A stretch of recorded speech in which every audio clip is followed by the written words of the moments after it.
Hi everyone. As you can see, it's night for me here. I'm in Asia. I'm in Singapore, and so welcome to the WasmEdge Community Meeting. We have a 4-hour schedule. That's with exciting stuff going on here, and so let's without further ado, let's get started. And the first talk would be some new advancement in the AI runtime for WasmEdge. So we have recently supported multimodal large language models. That's what they call visual language models, meaning that they can understand, look at the picture. The model can look at the picture and understand it, not just the OCR, not just the text in the picture, but the content of the picture, the art, and things like that. So I asked DM4 to come along and give us a demo. That's it's called a Llava Demo. It's a large video model. Instead of llama, it's called Llava, right? So DM4, please. Okay, let me share my screen.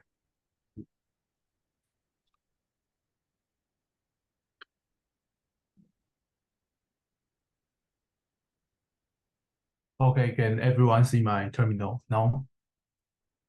Yes, I can say. Yes. Okay. Okay, let's start.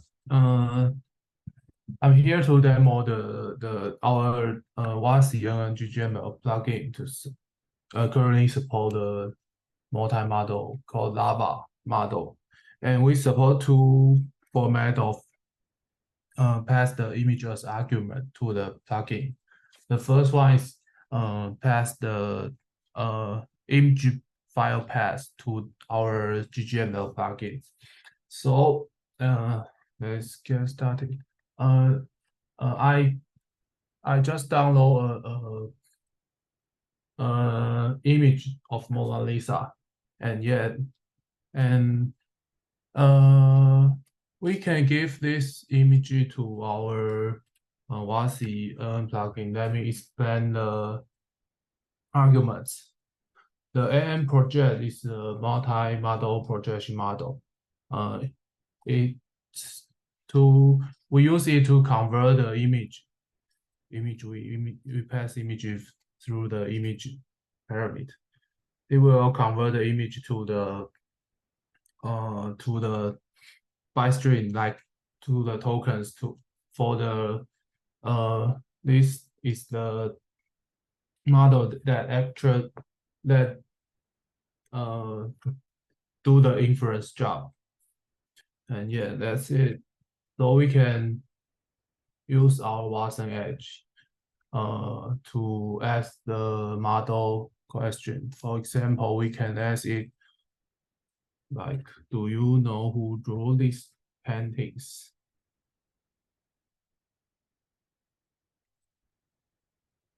And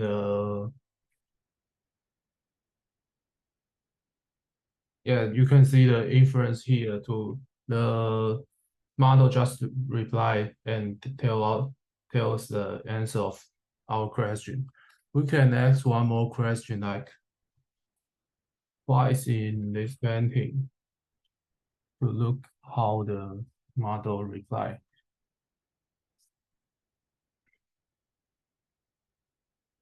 And yeah, the model tells us the more detail about this painting of the Mona Lisa.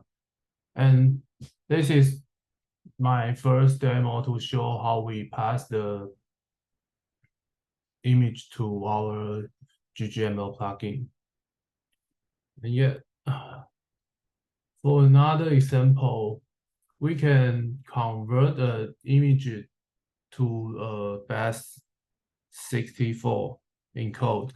Like, I just download another fruit image, and we can use something like base64 command to encode this picture to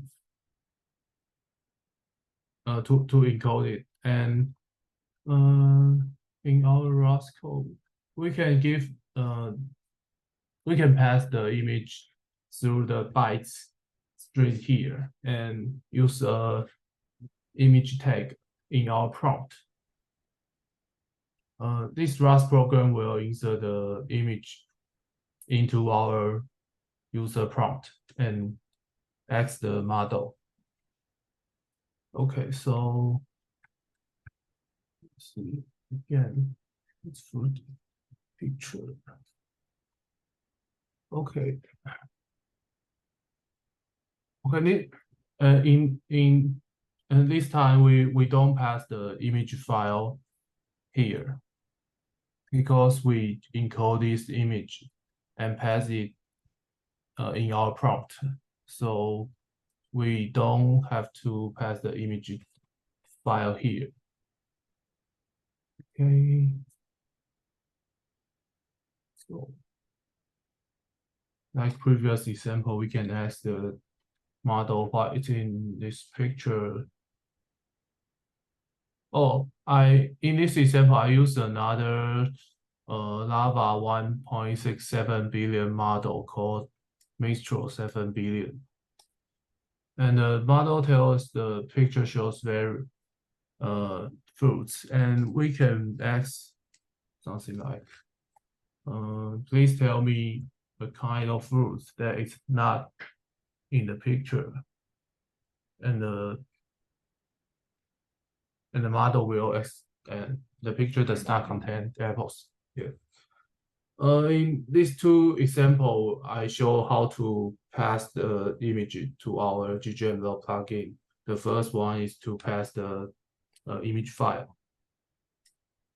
And the second one is to encode the image to Base64 format and pass it in the prompt. Yeah, that's it. All right, thank you. Yeah, that's yeah. So I find those demos very compelling, because that's we're used to AI reading OCR images, right? You have a picture of text and it figure out what's in the text. That was at least my impression with AI in the past. But now it really shows it understands the what's in the content of the image, like what fruit is missing. That's so it requires a lot of a deep knowledge about that. And we also have a chatbot UI that allows you to upload a picture and start a conversation to discuss the picture. So so the open source large language models are getting closer and closer to say the multimodal models that OpenAI and ChatGPT have, right? So I want to emphasize that the demo DM4 have shown it's entirely running on his own laptop. So he downloaded the model to his own computer and then I believe it's a MacBook, and then runs from there, right? So it's not something you need a huge server, to achieve this kind of performance. That's with WasmEdge, you can essentially run anywhere that Wasm is supported. The MacBook, Linux server, a media device, ARM device, Raspberry Pi, whatever. That's so. I'm very excited about this new feature, and if you're interested, please make sure that you check it out. And I'm gonna paste a link to an article tutorial about how to run this model in the chat in a minute. But that's so this is definitely something you can try on your own computer. So that's the first one. That's hold up the question until the end of the talk. And the second one is also very exciting. So I have known Siam from Civo Cloud for I think over a year now. Definitely over a year, maybe a year and a half now. So I have always known that they have been working on really exciting stuff about Wasm. In their cloud. That's much more advanced than say AWS or Azure has been doing. So then we met again like last month in Austin, Texas, when the Civo Global conference was happening in Texas. So we talked, and then I learned that they have announced a product that allows Wasm payload to be deployed and run seamlessly in their cloud offering. So I thought that was excellent news. That's something we have been waiting for a long time in the Wasm community. So I asked Sam to come and to give us a talk about how this works and how does that impacts every one of us as application developers and people that's who are interested in lightweight functions and serverless function and things like that. So Sam, please, that's and thank you for coming on to the talk to the meeting. Well, no problem. And thank you for such a nice introduction. And yes, I have known Michael for over a year now, and it'll be good to see him again at Wasm.io and KubeCon. So I think we keep crossing the paths, and it's always good. Let me share my screen. I have some slides to set the context, and then we'll go into the demo as well. So yeah, basically it's the stuff which is there. It's open source, though we have an offering. But this particular thing you can also try on your desktops in the Docker environments as well. So you will be able to try that. So basically we are talking here about Talos. Now, before getting into Talos, you can see, from where we are coming and where we are going. You can see, we had monolithic apps, and the process was ordering hardware, configuring the operating system, configuring and deploying the application, and then maintaining the application. So this was the whole process that we were following: single app, packaged, and then deploying.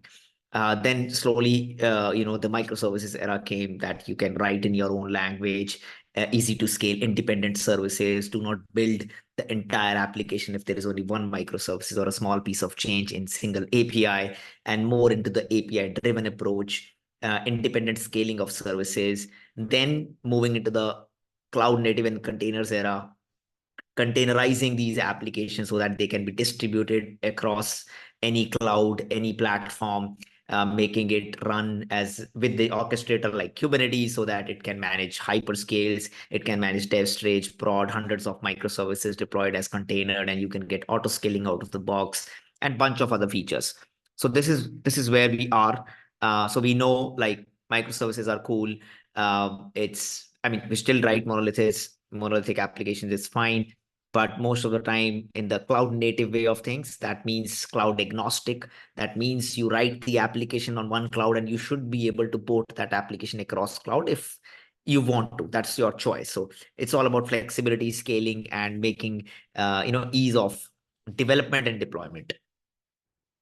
So current flow is like bare metal, host operating system, setting up Kubernetes, deploying microservices. It is actually still the current flow. You even if you choose managed Kubernetes from any cloud provider, they will be having their own virtual machines or their own operating systems with CentOS, Ubuntu, whatever that traditional, I would say that traditional OSs that they're using, setting up Kubernetes and giving you, or you will be doing it by having the VMs and setting up the operating systems on that. Now the problem here is we have evolved in the way we write the application, and now we have WebAssembly. So we are evolving in the way we write the application. We have evolved the way we write functions and have individual components of the application, but we haven't evolved much in terms of the operating system. We still see we have the same operating system, CentOS, Debians, which were never meant for the containerized workloads. Like they were not only built for these type of workloads. So that's where there are few challenges. So why do we need the whole operating system to run Kubernetes? Because Kubernetes needs kubelet and some of the other minimal binaries to run. And if running Kubernetes is the sole purpose that you want to give to your customers, then probably that only should be the case. And if you have any other thing, you can always have Ubuntu instance or whatever flavor of operating system you like. So you have that. Now, the issue is OS upgrades and security patches. So the problem here is We have OS upgrades, we have security patches, which are not very much consistent with the Kubernetes ecosystem, which are not consistent. I mean, you have to manage on your own, and it's a pain for whenever there's an issue or a vulnerability comes in. And we have seen the rise of vulnerabilities and security vulnerabilities in the past few years. They are like exponentially increasing. So the OS upgrades and security patches are a huge pain. Then the OS version, like maybe your application which runs is on a specific operating system, and if you try to run it on another specific operating system which is not, I mean, you are running Kubernetes, but in the beneath you are using different OS systems, that can lead to inconsistencies. And this is where Talos comes in. So Talos is actually an API-driven Kubernetes-based operating system written from scratch. Yes, someone, one of my friends, Andrew, has taken the courage back in 2015, 2016 timeframe to write an operating system from scratch. Like, how cool is that? You know, in that particular era, writing an OS from scratch. It's a big thing. And it has proven to be really, really well, really, really successful, because that we'll see that. So it's API driven, it's image based, it's atomic upgrades. So it never breaks the upgrade. Either it does or it fails. So it never in between, like updated few and then didn't update other few. So it's atomic upgrade. The biggest thing is there is no SSH, no unnecessary binary, no systemd. So there is none of those that can lead to any of the security attacks. So if I just give you a brief, feature overview. So you have declarative YAML file. So it's more Kubernetes way because it is meant for Kubernetes. It's a Kubernetes native OS. So you can, and you can choose your own CNI. You can add extra flags if you need, specific kubelet configuration or specific kube API server configuration. But all those you specify in the config file. You have your control plane and health checks that you can do. 100% it is Kubernetes certified distribution that runs on it, and you can boot up Talos. So you have Pixie booting, everything is there. It's an image that you can boot up your Raspberry Pis, within like 2-3 minutes, you get a Kubernetes cluster up and running with Pixie booting. So you have, and the reduced number of CVE, it automatically follows the Kubernetes CIS benchmarks, and the CVE is automatically reduced because there is no limited OS dependencies, and it's also reduced to a way to that context that there's no SSH. So someone cannot natively SSH into the system. Even your own team cannot SSH into the system and do something that can break, the Kubernetes workflow. So I think it's pretty rad. And that's why it's being like, it's very popular in the Kubernetes and the cloud native ecosystem. And these are the libraries, like these are the 12 binaries, sorry. These are the 12 binaries in Talos Linux. So that's the latest blog that they just published. And I took the image, I really liked it. So you can see container LVM in it, all the 12 binaries which are there. That's it. That's enough to run Kubernetes. Now, one more thing is sometimes what happens is you might have to run your custom runtime. You might need a hardware dependency, or for the GPUs, you might need NVIDIA drivers. Since it is not like the OS itself is open source, but it's not customizable in a way that you can, do everything inside and then create an image and stuff. So they created something called system extensions. So they created Talos Linux system extensions where you can add specific libraries and the binaries that you need, and you will be able to drop that on the system and add that as an extension to the Talos operating system. And that's what we exactly did with WasmEdge. So if you see the official repository of Talos, so I contributed back to the Talos community. So in the extensions container runtime, we have now WasmEdge as the extension. Let's try to see where it is. Here it is. So this is the WasmEdge extension. And if you see, it's a simple manifest file. And then you have your PKG. This is the important file. So what it's doing is, it is actually downloading the shim from the runwasi official containerd runwasi repository. So you can see it is downloading the official shim with all the checksum downloaded, all the checksums being verified, and then it is creating the directory and unpacking it, and then putting that as part of the, and also setting up the containerd.toml file by adding the wasm part. And part is something which is just the plugins IO containerd CRI and container runtime as WasmEdge. And here we specify the runtime type. That's the standard when you want to run WebAssembly workloads on Kubernetes, you need to have a shim, and then you need to update the containerd.toml file so that whenever you have the runtime class as WasmEdge, it's able to use WasmEdge binary, WasmEdge shim to run the WebAssembly workloads rather than the run C shim. So that's the only thing, and that's what we have done. So you can run the extension easily. If you can run Talos, you should be able to run this extension as well. It's pretty simple. This is the talos.dev. They have like amazing documentation and CNCF certified. You can see, read and try it. What I have done today is Civo provides a managed Kubernetes offering based on Talos. We are the first and the only provider who provides Talos-based Kubernetes for the people. So I have already created a new cluster called Wasm Talos. I mean, even if I create now, it'll just take 2 minutes because that's the power. So kubectl get nodes. And you can actually see it was just before this call that I created it. So yeah, just 49 minutes ago, I created this cluster. Kubectl get pods. We don't have anything yet. This is a simple cargo file that I created, like a simple Rust application. And you can see cat source.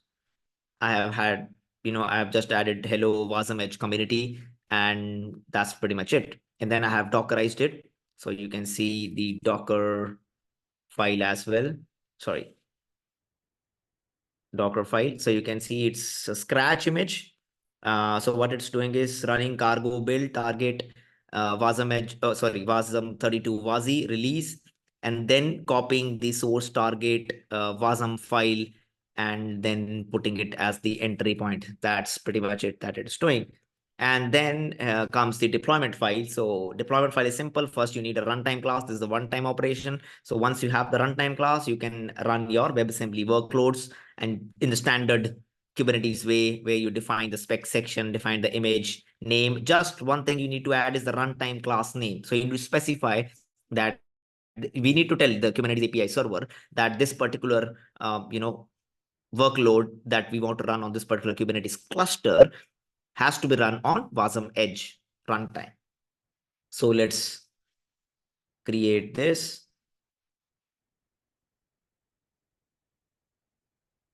So it's created. And also you can see, since it is Talos, so it already gave me the warnings, because this is coming from the integrated CIS benchmarks. Right now, we put it as warnings because we want people to at least know that, there is something which is not as per the CNCF benchmarks that they can, rectify. Now kubectl, let me clear the screen. Kubectl get pods, it should be giving me completed kubectl logs, and we should be able to see hello WasmEdge community. So that's how simple it is. Now you can run WebAssembly workloads natively on Civo Kubernetes, Talos clusters. We'll be adding more shims, but WasmEdge was the first shim that I contributed to the extensions. We can add more extensions. And I mean, if any one of you wants to add any extensions for any other runtime, you can do that. But right now, Wasm extension is there. And also, if you want to run Talos Kubernetes with extension on any other provider or compute instances or local, you can do that. So you can also do that because it's all open source. Talos is open source, and you can see Talos is open source, and so are the extension. So this is the Talos modern Linux. That's the Linux operating system, a modern OS for Kubernetes. Like, it's pretty cool. You should definitely check it out. Worth trying. Yeah, that's pretty much it that I had for the demo. All right, thank you so much, Sam. I think this is a very interesting approach, because in the last community meeting, we heard the work that's been done from University of Tokyo and the Kyoto University about building an operating system for Wasm, right? So they are embedding Wasm into the Unicron operating system. But now we heard about the operating system for Kubernetes, and then using Wasm as extension mechanism. as a workload. So, so I thought, there's just so many different directions that has, security hardened, operating system or sandboxes, right? And that has Wasm as application components to, because you have the operating system, you got to make it do something, right? That's so to use Wasm to program your own workload in that secure environment. So I thought that was super interesting, and really look forward to to try this service on the Civo Cloud, so that we can maybe stand up some serverless functions or microservices and things like that. And it will also be very, very interesting if we because I know you guys has a GPU cloud as well, right? To have somehow have access to the to the GPU device from the shim or from the runtime extension, so that we can do things like what DM4 has just demonstrated, right? Run not only a large language model, but multimodal large language model where people can chat with their pictures and things like that. I think that would be a super cool demo. So that's Yes. yeah. So we have. Go ahead. Yeah. I mean, we don't have yet, but in same extensions, in the same extensions, there are firmware. There is specifically NVIDIA GPU as extensions, which can be added to Talos to run the GPUs, because like AI is everywhere, and people want to run the GPUs workloads on Kubernetes, especially on Talos Kubernetes. So it was not possible, but now with extension, it becomes possible. Yeah. Oh, that's excellent. Maybe this is something we should try it out, because I think the problem I heard again and again is that to have GPU workloads or AI workloads in Kubernetes is a difficult proposition, because there are so many different GPUs that are incompatible there. So the workload, the image is not portable across different devices, and Kubernetes is really designed to orchestrate those binary images, not to recompile them onto the target device, right? So that's we would love to try it out. Yeah, thank you. So that's extremely helpful. Yeah. So yeah, okay. So let's move on to the next topic. So as you all know, that we are at WasmEdge project, we have a very strong focus on building communities through internships. We are a very active participant, perhaps the most active participant in the LFX mentorship program, where we have 3 to 4 positions 3 times a year to work on bug fixes and feature enhancements that related to the runtime and also its ecosystem projects. And this year we are also through CNCF, we are also part of the Google Summer of Code. And Google Summer of Code has internship positions that are paid by Google to work on open source projects. So we are now part of the part of the program. However, I think the way that they select interns is that they select both project and interns. So you have for people who are interested in this, they would have to submit a proposal for our project, and then the proposals would be evaluated by a committee of experts that hired by Google, so that they decide which projects and which person, which applicant get funding, right? So yeah, so we'd really encourage everyone in the community to do that, because I think that's a really good opportunity, and that's you get paid and you get a really nice addition to your resume as well. So I'd ask Haidai to come along to and talk about some of the project and opportunities that we have opened up with the Google Summer of Code this year, and what's the qualification and the expectations of people who apply for that. So Haidai, please.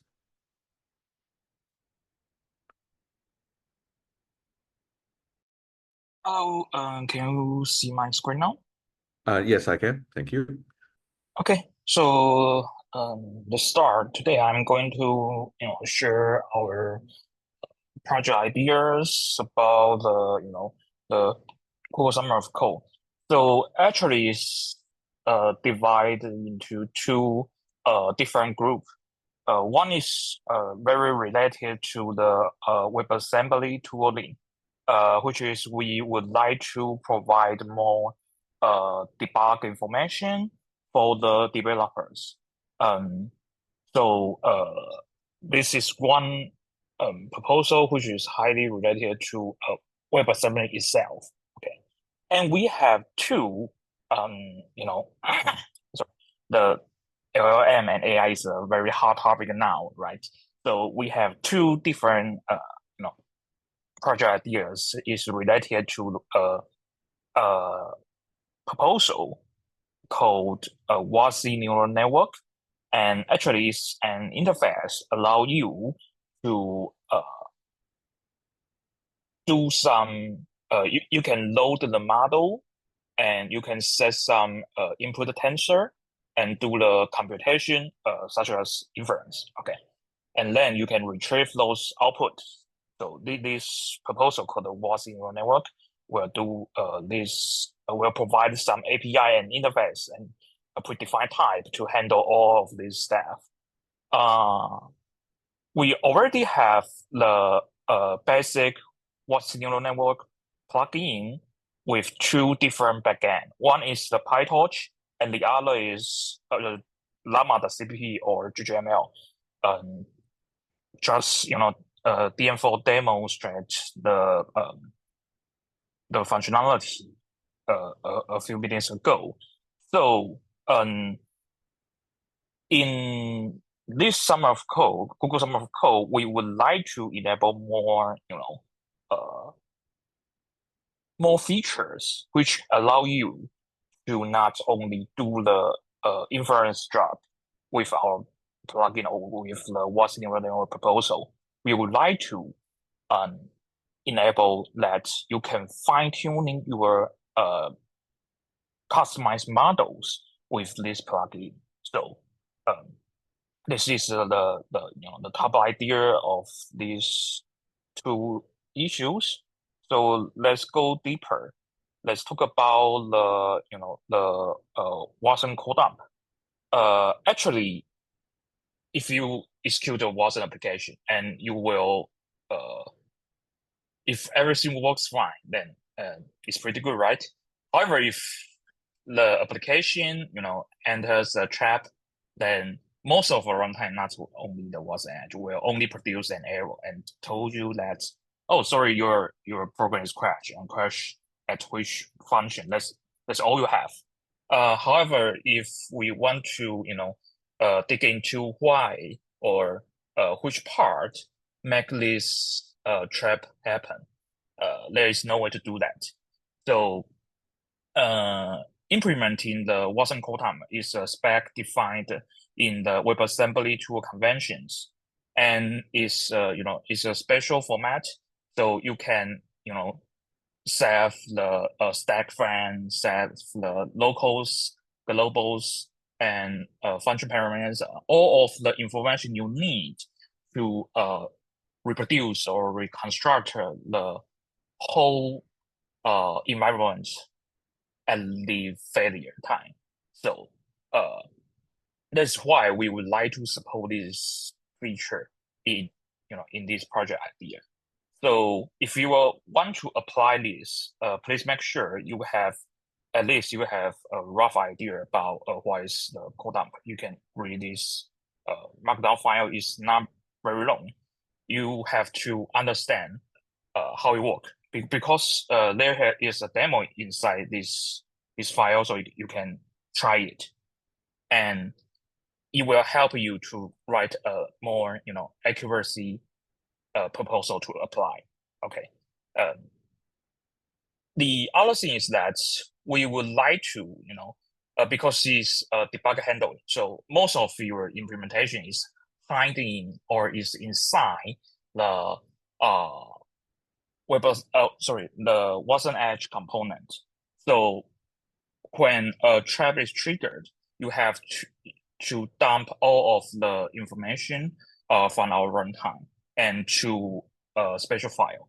Then, so this make sure the dump file, the code dump file, must be compatible with the the current existing tools, such as the Wasm GDB or the Wasm edit.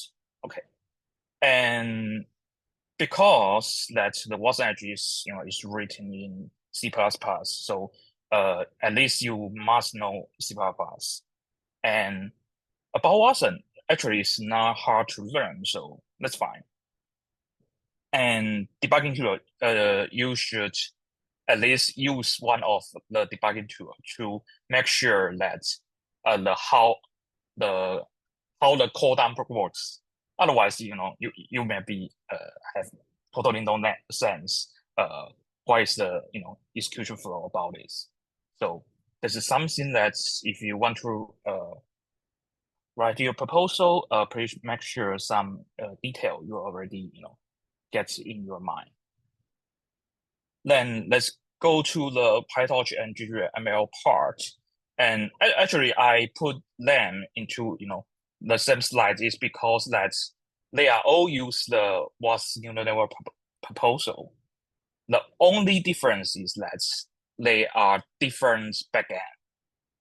Okay, so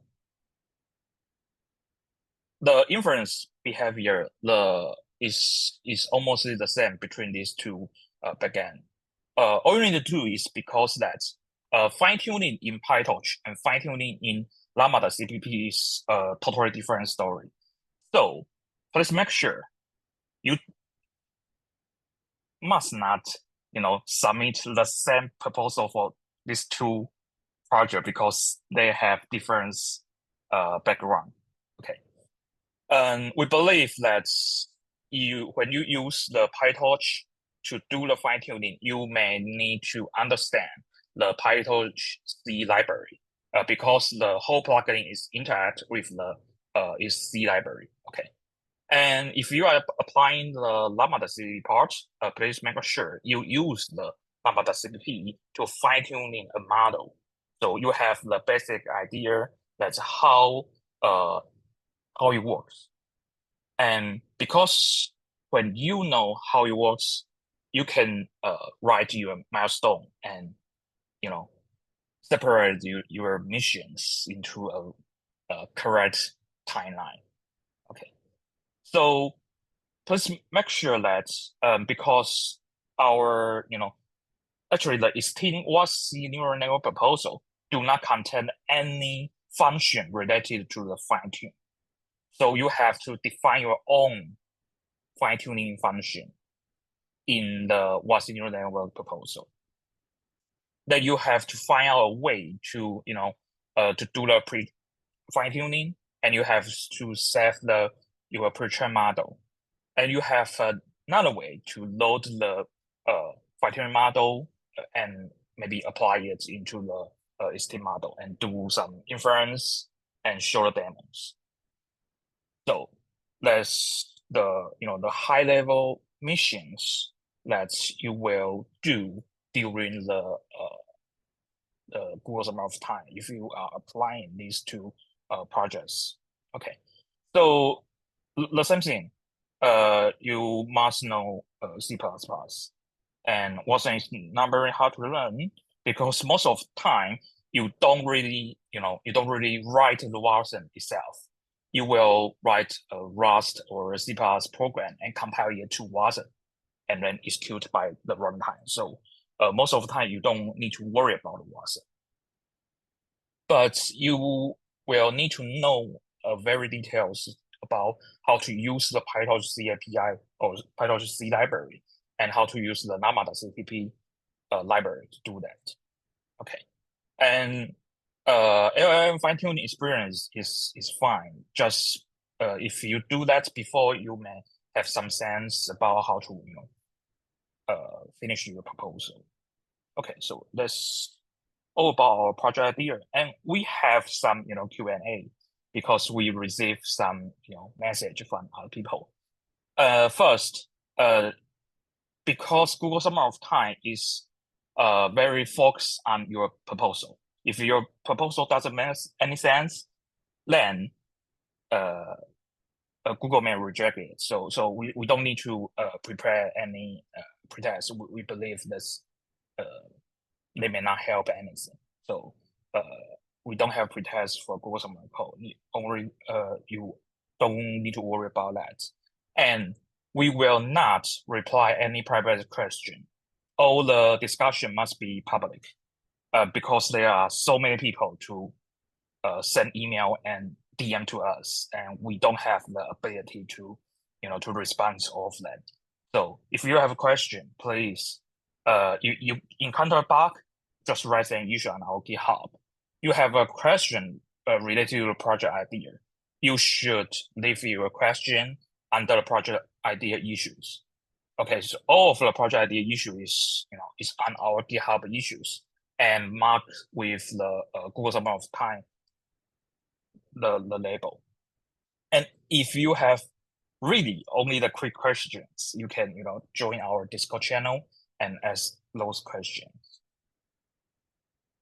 Okay, so let's see if there is anyone have question.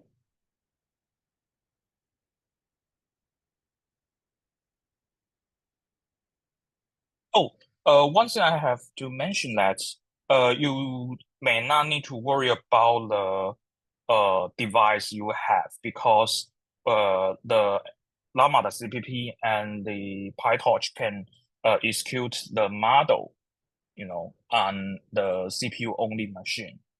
It will take time, however, it can execute, so you don't need to worry about that.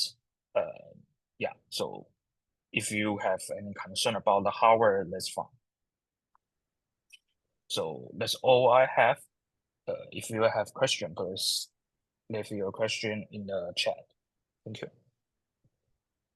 All right. Yeah. Thank you, Haidai. Yeah, that's so as you can see, those are not trivial projects. Say they need a significant amount of programming expertise, and also even the ability to work with standard bodies like WasmEdge, which is a W3C project, standard. So you are working with representative from other companies like Intel and other who's also working on this spec, right? So I think those are really good opportunities for people who's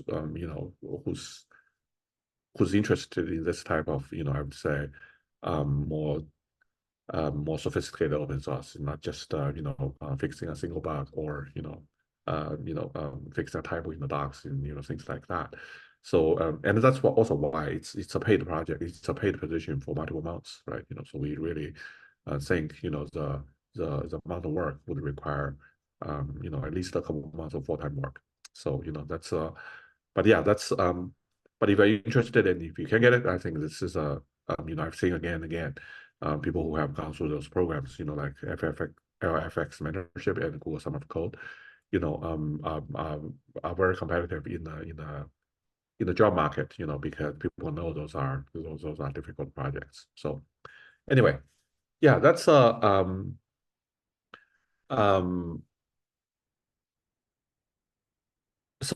yeah, if you have questions, for the Google Summer of Code projects, or for Talos Linux for Kubernetes, and also the WasmEdge extension on Civo Cloud, or you have questions about running multimodal large language models on WasmEdge, and now it's your time to ask those questions in the chat. And okay, well, so I also put up a link, to that is article that goes through step by step. It's only, I think the longest time you're going to spend is to download the model.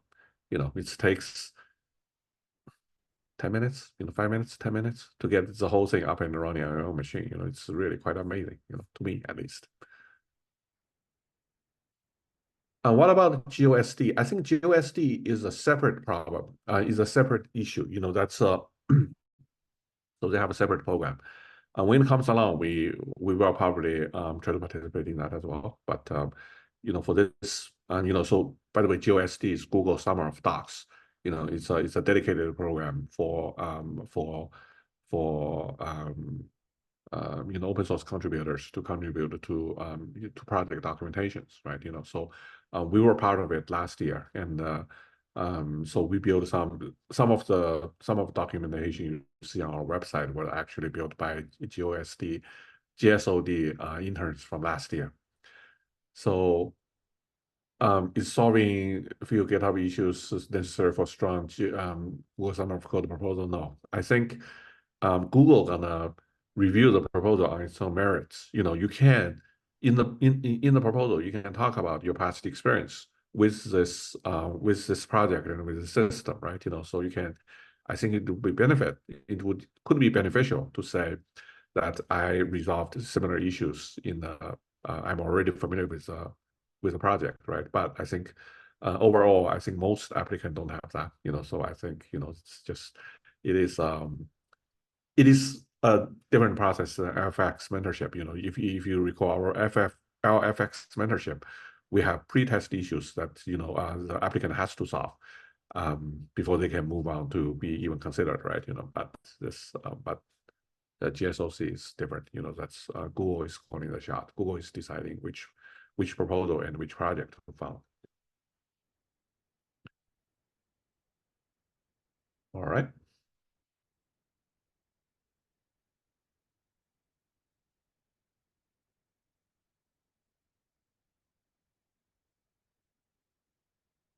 Let's see. Seems there are more questions.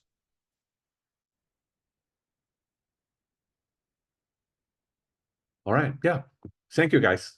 So likewise, we also think things are getting really interesting with Wasm, and that's with more interesting use cases like in the cloud, in the Civo Cloud, and that's doing work with the GPU, large language model, and all that. That's we are exploring a new way that is totally independent of, say, the very complex setup people have with Python and all that stuff, right? So yeah, that's great. So. Oh yeah, the WasmIO is coming, and Sam would be there. I would be there. Vivian would be there. So it's in Barcelona. So I think 2 weeks from now, right? That's so if anyone's going there, that's we'd love to catch up. Have some tapas together, and I also believe a lot of those most of those sessions going to be available online. After the event. So that's yeah. Is that really next week? Okay, because today is Monday, so it's next week. Yeah, so that's for the end of next week. So, yeah. All right. Yeah. Thank you, guys, and I think that'll be it for this week's community meeting. We'll see you next month, and happy coding. See you guys. Bye bye.